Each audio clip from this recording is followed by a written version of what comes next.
Hello बच्चों, स्वागत है आप सबका आपके अपने इस YouTube channel SB education classes पर। इस वीडियो में मैट्रिक परीक्षा 2026 के लिए मैं आपको हिंदी का प्रैक्टिस सेट करवाने वाला हूं। जिस प्रकार का क्वेश्चंस हिंदी में आपके एग्जाम में पूछा जाएगा उसी प्रकार का क्वेश्चंस मैं इस वीडियो में लेके आया हूं। आपके एग्जाम में पूरे 100 ऑब्जेक्टिव क्वेश्चंस पूछे जाएंगे जिनमें आपको 50 प्रश्नों के उत्तर देना है। आपके एग्जाम के क्वेश्चंस पेपर में इस प्रकार का लिखा रहेगा कि प्रश्न संख्या 1 से 100 तक जो है वस्तुनिष्ठ प्रश्न है, जिनमें से 4 को आपका जो है ऑप्शन दिया रहेगा और 100 में से आपको 50 प्रश्नों का ही उत्तर देना है। तो आप सब कॉपी कलम लेके बैठ जाइएगा और मेरे उत्तर देने से पहले आपको उत्तर देके अपने कॉपी में लिखना है और फिर बाद में देखना है कि आपका कितना सही हुआ है। तो चलिए वीडियो को करते हैं स्टार्ट। तो देखिए, पहला सवाल है प्रैक्टिस सेट का कि रोन नदी कहाँ है। आपको बताना है रोन नदी कहाँ है। तो इसका राइट आंसर हो जाएगा ऑप्शन बी, रोन नदी दक्षिण फ्रांस में है। अगला सवाल है क्वेश्चन नंबर 2, विनोद कुमार शुक्ल को किस वर्ष साहित्य अकादमी पुरस्कार से पुरस्कृत किया गया है। जल्दी से आप अपने कॉपी में लिखिए इसका उत्तर क्या होगा कि विनोद कुमार शुक्ल को किस वर्ष साहित्य अकादमी पुरस्कार से पुरस्कृत किया गया है। तो इसका राइट आंसर होगा ऑप्शन सी, 1990 ईस्वी में विनोद कुमार शुक्ल को साहित्य अकादमी पुरस्कार से पुरस्कृत किया गया है। अगला सवाल है बच्चों क्वेश्चन नंबर 3, झोले में कितनी मछलियां थी। आपको बताना है कि झोले में कितनी मछलियां थी। तो इसका राइट आंसर हो जाएगा ऑप्शन डी, 3 मछलियां थी। झोले में कितनी मछलियां थी? 3 मछलियां थी। अगला सवाल है, भैया मछली अभी कट जाएगी, यह किसने पूछा। यह किसने पूछा कि भैया मछली अभी कट जाएगी। तो इसका आंसर हो जाएगा ऑप्शन ए, संतू ने पूछा। अगला सवाल है क्वेश्चन नंबर 5, गीतकार गुलजार की कविताओं का संपादन यतीन्द्र मिश्र ने किस नाम से किया। तो इसका राइट आंसर हो जाएगा ऑप्शन बी, यार जुलाहे। अगला सवाल है क्वेश्चन नंबर 6, अमीरुद्दीन के बड़े भाई का नाम क्या है। आपको आंसर देना है अमीरुद्दीन के बड़े भाई का नाम क्या है। तो इसका राइट आंसर हो जाएगा ऑप्शन सी, शमसुद्दीन था। अगला सवाल है क्वेश्चन नंबर 7 है, बिस्मिल्लाह खां कौन सा वाद्य यंत्र बजाते हैं। आपको उत्तर बताना है कि बिस्मिल्लाह खां कौन सा वाद्य यंत्र बजाते थे। तो 7 का राइट आंसर हो जाएगा डी, शहनाई वादक थे बिस्मिल्लाह खां, यानी कि वो जो है शहनाई बजाते थे। अगला सवाल है क्वेश्चन नंबर 8, किस स्थान पर मरण भी मंगल माना जाता है। आपको बताना है किस स्थान पर मरण भी मंगल माना जाता है। तो राइट आंसर हो जाएगा ऑप्शन ए, काशी में। अगला सवाल है क्वेश्चन नंबर 9 है, गांधी जी को किसने महात्मा कहा। आपको बताना है गांधी जी को महात्मा किसने कहा। तो इसका राइट आंसर हो जाएगा ऑप्शन बी, रविंद्रनाथ टैगोर ने कहा। अगला सवाल है क्वेश्चन नंबर 10, आप लोग बस उत्तर देते रहिएगा। क्वेश्चन नंबर 10 है, कोई संस्कृत इतने रत्न भंडार से भरी हुई नहीं है जितनी हमारी अपनी संस्कृति है। यह कथन किसका है। कोई संस्कृति इतने रत्न भंडार से भरी हुई नहीं है जितनी हमारी संस्कृति है। यह कथन किसका है, आपको उत्तर देना है। तो यह कथन महात्मा गांधी का है। महात्मा गांधी ने कहा कि कोई संस्कृति इतने रत्न भंडार से भरी हुई नहीं है जितनी हमारी अपनी संस्कृति भरी हुई है। अगला सवाल है क्वेश्चन नंबर 11 है, इच्छा शब्द का पर्यायवाची शब्द निम्न में से कौन होगा। इच्छा का आपको पर्यायवाची बताना है, उत्तर दीजिए। तो राइट आंसर हो जाएगा सी, कामना। इच्छा का क्या हो जाएगा पर्यायवाची, कामना हो जाएगा। अगला सवाल है क्वेश्चन नंबर 12, गृहस्थ शब्द का विलोम क्या होगा। गृहस्थ का विलोम बताना है आपका क्या होगा। तो राइट आंसर हो जाएगा इसका डी, सन्यासी। गृहस्थ का विलोम सन्यासी। अगला सवाल है, जो नहीं हो सकता के लिए एक शब्द बताना है। जो नहीं हो सकता के लिए एक शब्द क्या है, तो है असंभव है। जो नहीं हो सकता वो क्या है, तो असंभव है। अगला सवाल है क्वेश्चन नंबर 14 है, चेहरे पर हवाइयां उड़ना मुहावरे का अर्थ क्या है। चेहरे पर हवाइयां उड़ना मुहावरे का क्या अर्थ है, बताइए उत्तर। तो इसका उत्तर होगा घबराना। चेहरे पर हवाइयां उड़ना मतलब घबराना।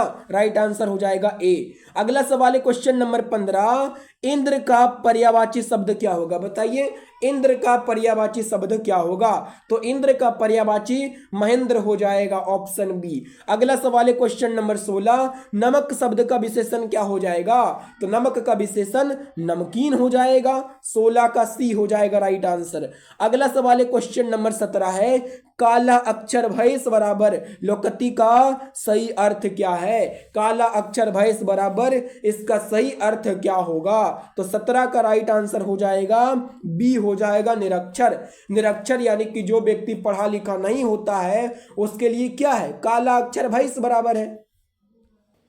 अगला सवाल है क्वेश्चन नंबर 18, राम खाता होगा या किस काल का उदाहरण है, बताइए राम खाता होगा या किस काल का उदाहरण है। तो यह संदिग्ध वर्तमान का उदाहरण है। अगला सवाल है क्वेश्चन नंबर 19, गिरोह शब्द कौन संज्ञा है, बताना है आपको गिरोह शब्द कौन संज्ञा है। तो गिरोह समूहवाचक संज्ञा है, 19 का डी। अगला सवाल है, गवैया शब्द में प्रत्यय क्या है। गवैया शब्द में प्रत्यय क्या है आपको बताना है। तो राइट आंसर हो जाएगा ए बैया है। प्रत्यय क्या होता है, जो अंत में लगता है। तो गवैया शब्द में प्रत्यय बैया है। अगला सवाल है क्वेश्चन नंबर 21 है, चिंता किसकी रचना है, बताइए चिंता किसकी रचना है। तो चिंता जो है सच्चिदानंद हीरानंद बादशाह अज्ञे जी की रचना है चिंता। अगला सवाल है क्वेश्चन नंबर 22 है कि दूर से ही कौन ललकारता एक वृक्ष की हत्या शीर्षक कविता के अनुसार चिन्हित करे। आपको बताना है कि एक वृक्ष की हत्या में बताया गया है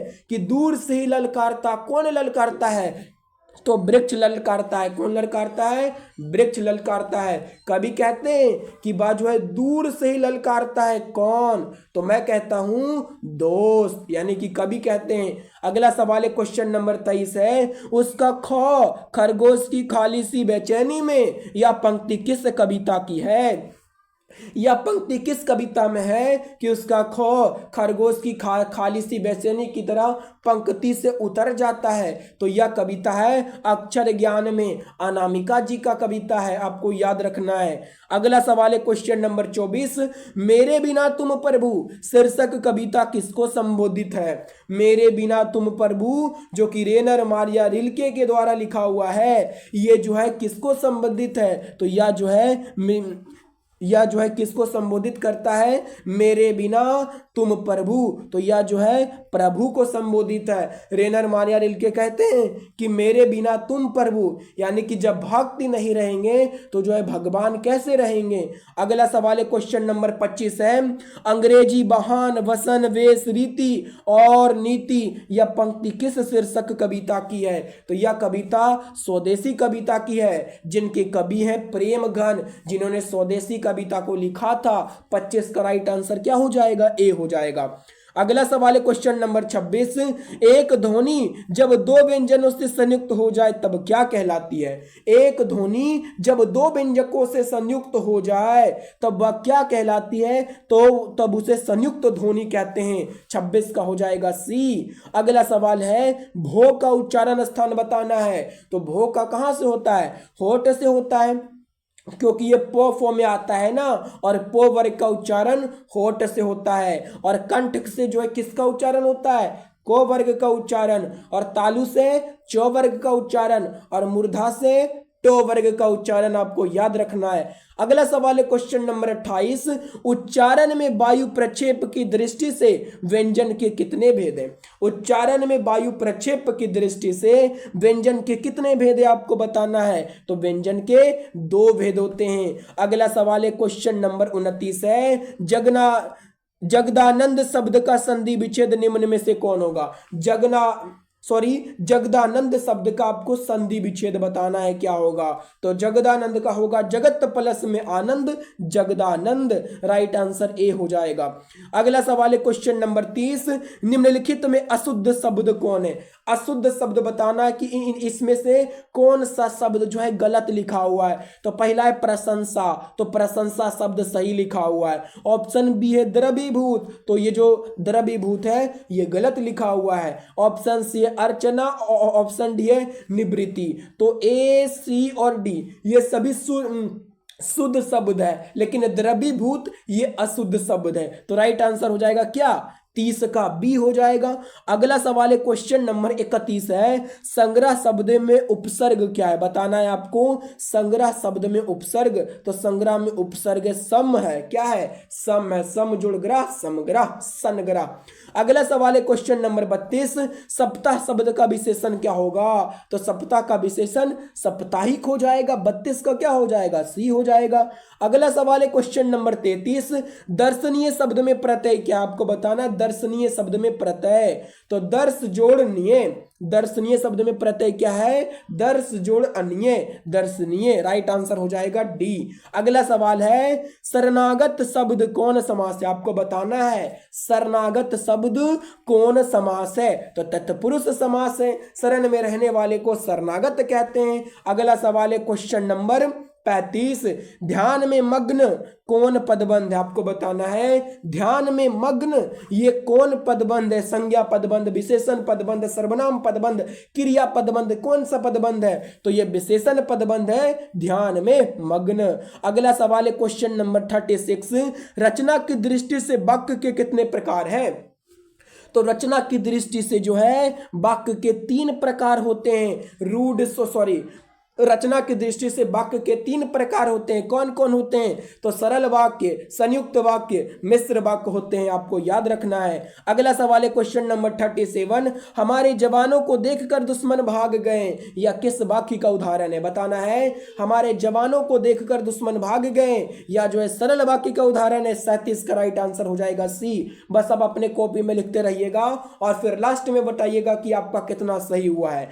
अगला सवाल है क्वेश्चन नंबर 38 सवाल है, मां ने बच्चे को सुलाया, या किस कारक का उदाहरण है, मां ने बच्चे को सुलाया, या जो है किस कारक का उदाहरण है, तो यह कर्म कारक का उदाहरण याद रखना है, कर्ता ने कर्म को।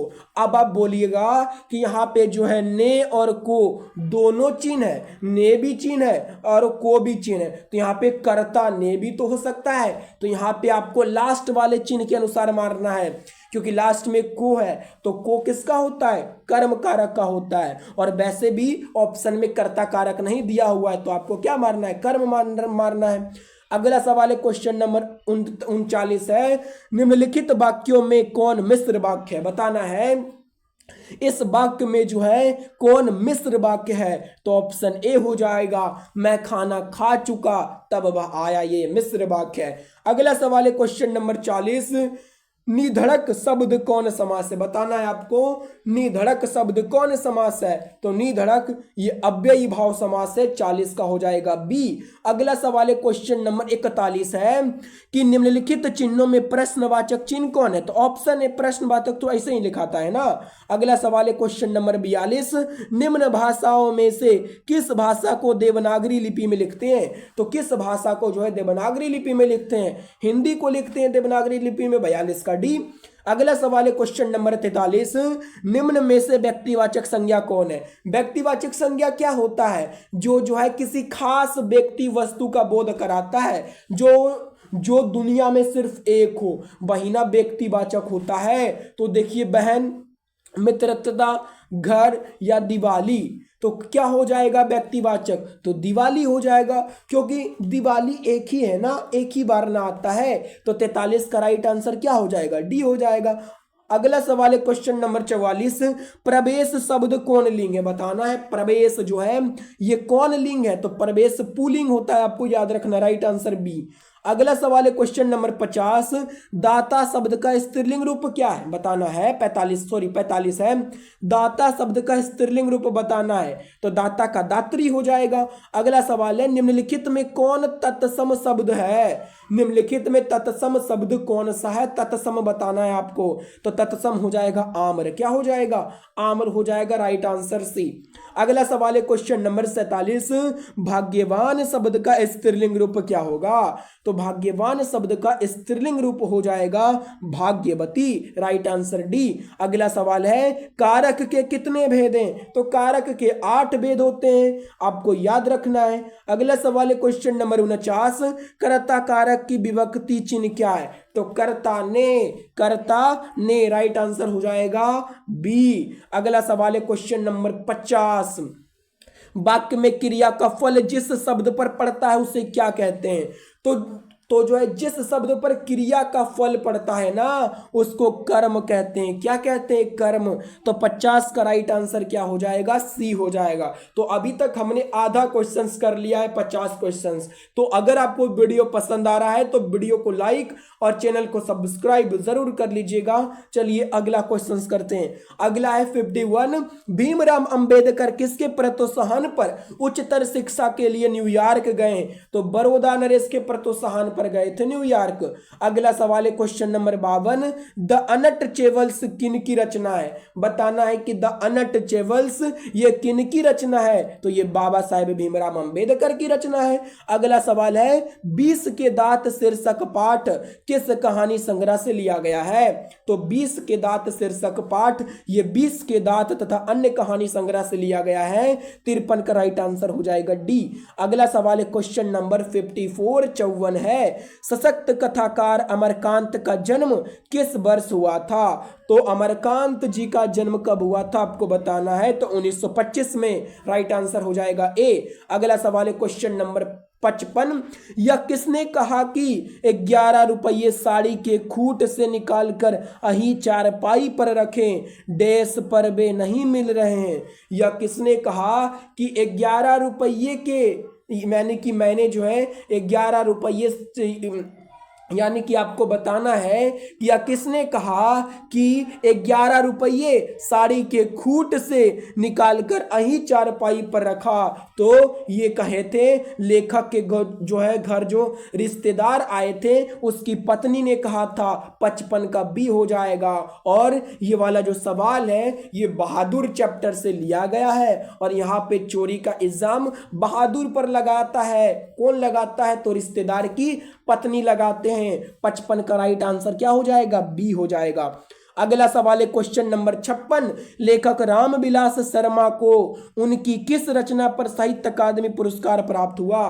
तो लेखक रामविलास शर्मा को जो है निराला की साहित्य साधना पर साहित्य अकादमी पुरस्कार प्राप्त हुआ। अगला सवाल है क्वेश्चन नंबर 57। यथेष्ट शब्द का अर्थ क्या है? यथेष्ट शब्द का अर्थ क्या होता है आपको बताना है। तो पर्याप्त होता है। यथेष्ट शब्द का अर्थ पर्याप्त होता है। अगला सवाल है क्वेश्चन नंबर 58 है। रंग कर्म की पत्रिका नटरंग की संपादक निम्न में कौन थी? रंग कर्म की पत्रिका नटरंग की संपादक इनमें से कौन थी? तो इसका राइट आंसर हो जाएगा ऑप्शन सी, रसीम वाजपेयी थी। अगला सवाल है क्वेश्चन नंबर 59 है। पंडित बिरजू महाराज कानपुर में कितने साल रहे? आपको इसका आंसर बताना है। क्या होगा जल्दी से बताइए 59 का।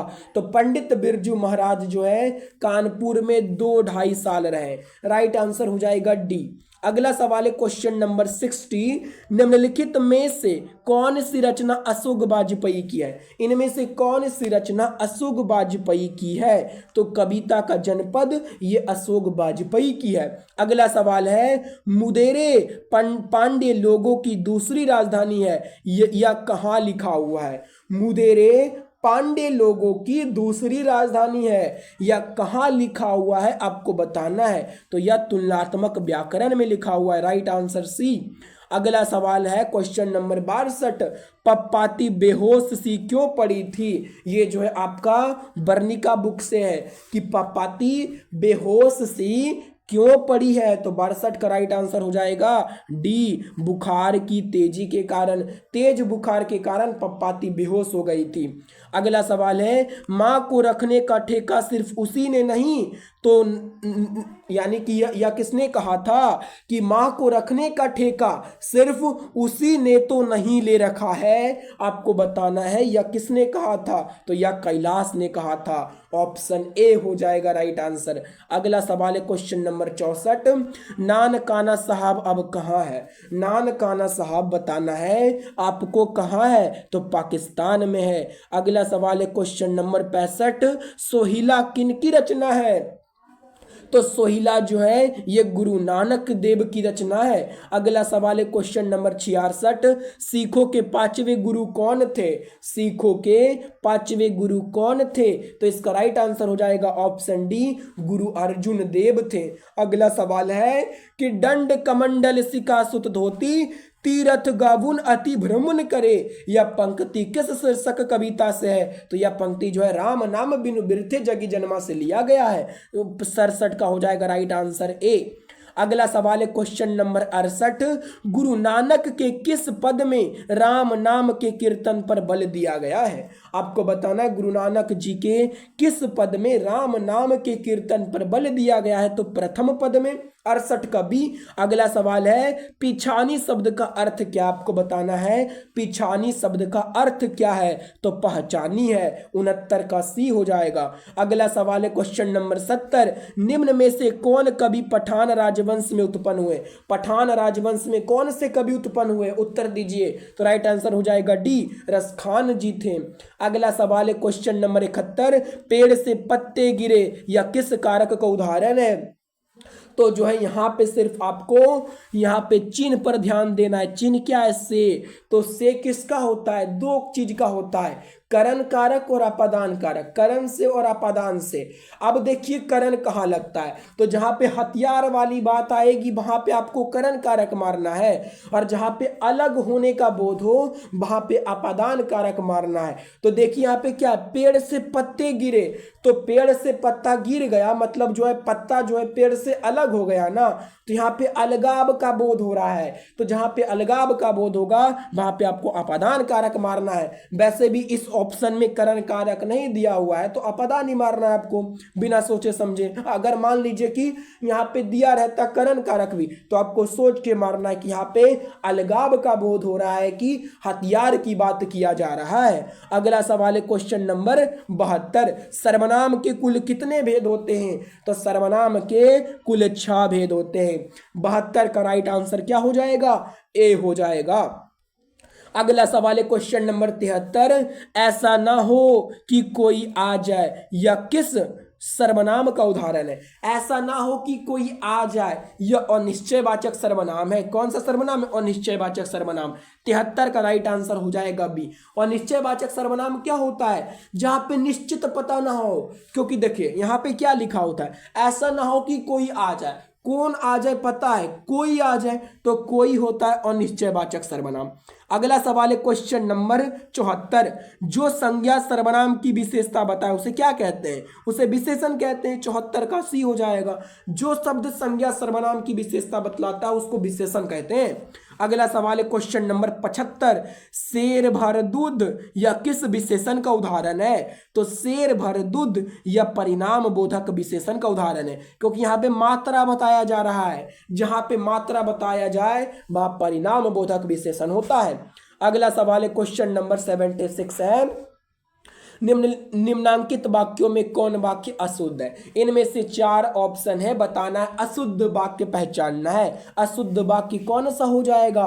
तो सबसे पहले आप इसका ऑप्शन पढ़िए। आप कहां पर रह रहे हैं? ऑप्शन बी है पैदल चलकर आने में देर होना अस्वाभाविक था। अगला है बिना अच्छे वेतन के काम नहीं होगा। अगला है हमारे प्रदेश की जनता शांत है। इसमें यहाँ पे आपको बताना अशुद्ध वाक्य बताना है कि अशुद्ध कौन है। इसमें 3 गो तो वाक्य शुद्ध होगा लेकिन 1 गो वाक्य होगा जो अशुद्ध होगा। तो राइट आंसर हो जाएगा ए, आप कहां पर रह रहे हैं, ये अशुद्ध वाक्य है। बाकी बात ये तीनों शुद्ध है। अगला सवाल है क्वेश्चन नंबर 77, निम्न में तद्भव शब्द कौन है? बताना है आपको तद्भव कौन है? तो मौर हो जाएगा क्या? तद्भव। अगला सवाल है बनावट के विचार से शब्द के कितने प्रकार हैं? तो बनावट के विचार से शब्द 3 प्रकार के होते हैं। कौन कौन होते हैं जरा मैं आपको बता देता हूं। वो होता है रूढ़ शब्द, यौगिक शब्द और योग रूढ़ शब्द। ये बनावट के आधार पर शब्द के 3 प्रकार होते हैं। अगला सवाल है ऐसे शब्द जो 2 शब्दों के मेल से बनते हैं और जिनके खंड सार्थक होते हैं क्या कहलाते हैं? तो उसे यौगिक शब्द कहते हैं। ऐसे शब्द जो 2 शब्दों के मेल से बनते हैं और जो है सभी खंड सार्थक होते हैं, मतलब सभी के कुछ ना कुछ अर्थ निकलते हैं, तो उसे यौगिक शब्द कहते हैं। और जिसके खंड सार्थक नहीं होते हैं उसको रूढ़ शब्द कहते हैं। तो 79 का राइट आंसर हो जाएगा सी। अगला सवाल है क्वेश्चन नंबर 80, उस शब्दांश या अव्यय को क्या कहते हैं जो किसी शब्द के पहले आकर उसका विशेष अर्थ प्रकट करता है। जो शब्द के पहले आता है ना, तो पहले आने वाले को उपसर्ग कहते हैं। 80 का राइट आंसर हो जाएगा ए। अगर आपसे पूछा जाता है बाद में कौन आता है, तो बाद में प्रत्यय आता है, बता देना है आपको। अगला सवाल है क्वेश्चन नंबर 81, बिरजू महाराज का जन्म लखनऊ के किस अस्पताल में हुआ?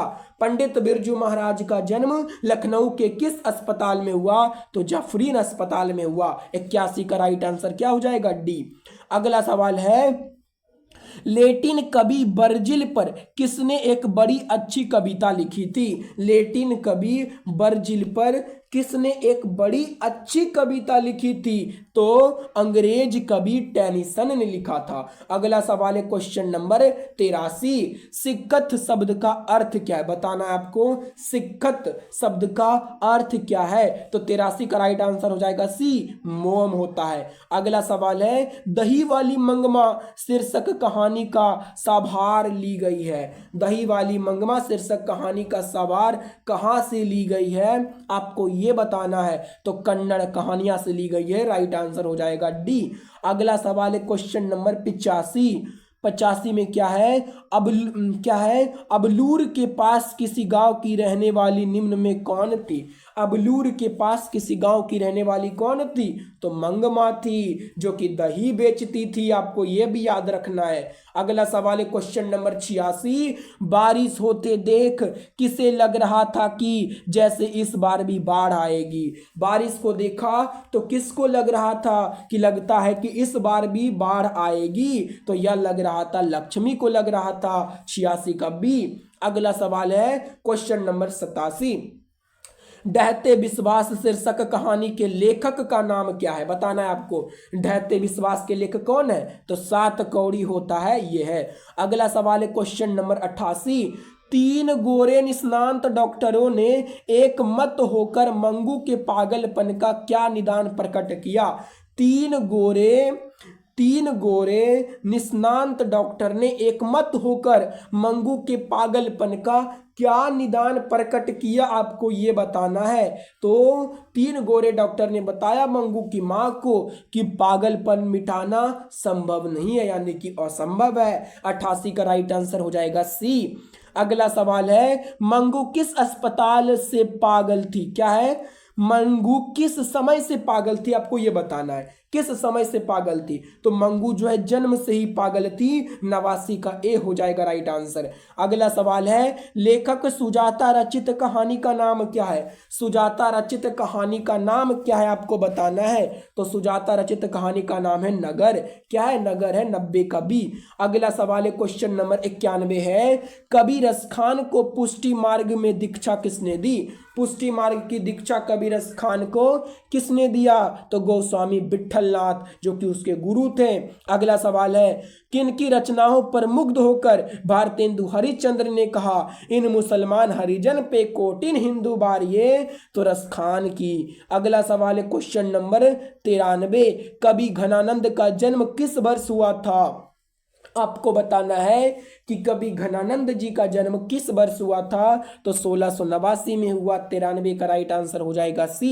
अगला सवाल है, घनानंद किसके सैनिकों द्वारा मारे गए? तो घनानंद जी जो है नादिर शाह के सैनिकों के द्वारा मारे गए। 94 का डी। अगला सवाल है, भारत सौभाग्य नाटक इनमें किन की रचना है? बताना है। भारत सौभाग्य नाटक ये किन की रचना है? तो भारत सौभाग्य नाटक जो है ये बद्री नारायण चौधरी प्रेमघन की रचना है। आपको याद रखना है। अगला सवाल है क्वेश्चन नंबर 96 है, मनोज भारती देखी कौ सकत नहीं पहचान, यह पंक्ति किस कविता से है? तो यह स्वदेशी कविता से प्रेमघन की जी के द्वारा लिखा हुआ है। प्रेमघन जी कहते हैं कि मनोज भारती देखी कौ सकत नहीं पहचान, यानी कि भारत के मनुष्यों को देखकर कोई पहचान नहीं सकता कि ये जो है भारतीय है। यहाँ पे बद्री नारायण चौधरी व्यंग कर रहे हैं भारत के लोगों पर। अगला सवाल क्या है? क्वेश्चन नंबर 97, बद्री नारायण चौधरी प्रेमघन ने किस मासिक पत्रिका का संपादन किया? तो बद्री नारायण चौधरी प्रेमघन ने आनंद कंदाविनी पत्रिका का संपादन किया। 97 का राइट आंसर हो जाएगा सी।